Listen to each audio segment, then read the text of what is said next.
0세에서 4세 아이들 100명 중 15명은 이 아토피로 병원을 찾은 적이 있을 정도로 소아 아토피는 흔한 질환입니다. 하지만 자칫 잘못 관리하면 아이에게 큰 상처로 남을 수 있는데요. 오늘 헬로 건강 리포트에서는 소아 아토피에 대해 알아봅니다. 국민건강보험공단에 따르면 아토피성 피부염 때문에 1년에 100만 명이 병원을 찾는다는 분석이 나왔습니다. 특히 3명 중 1명은 9세 이하 어린이로 심한 가려움증과 피부 건조, 발진, 진물로 고통받고 있는 것으로 나타났습니다. 아토피성 피부염은 알러직 마취라고 얘기하는 알레르기성 행진을 기초로 해서 맨 처음에 나타날 수 있는 신생아 태열과 그다음에 아토피성 피부염, 그다음에 알레르기성 질환으로서 여러 가지 천식이라던가 그다음에 마지막으로는 알레르기성 비염으로 이렇게 가는 나이별로 이렇게 어떤 증상들이 진행해 가는 그중에 한 부분으로 많이 나타납니다.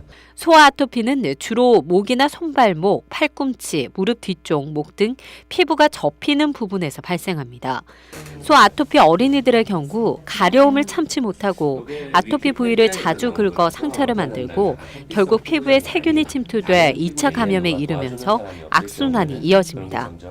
가려움증의 치료가 아토피성 피부염의 대부분 거의 70% 이상을 차지한다고도 볼 수 있고 가려움증을 유발시키는 원인이 건조 피부, 건조한 공기, 그다음에 어렸을 때는 여러 가지 음식물 항원이라던가 그래서는 자기에 안 맞는 음식물이 있을 때 그런 것이 나타날 수가 있고 아토피 피부염이라고 해서 무조건 음식을 가려 먹기보다는 먼저 알레르기 반응을 보이는 원인 물질과 음식을 찾아야 합니다.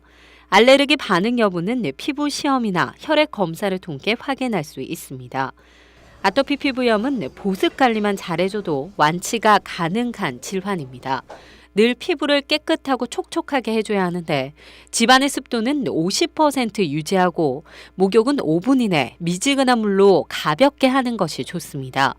또 목욕을 하든 안 하든 보습제는 자극이 적은 로션을 선택해 하루에 2번 이상 발라줘야 합니다. 또 면 소재의 옷을 입히고 손톱은 짧게 깎아야 아이가 피부를 긁더라도 상처가 나거나 세균에 감염되는 것을 막을 수 있습니다. 헬로티비 뉴스 차선영입니다.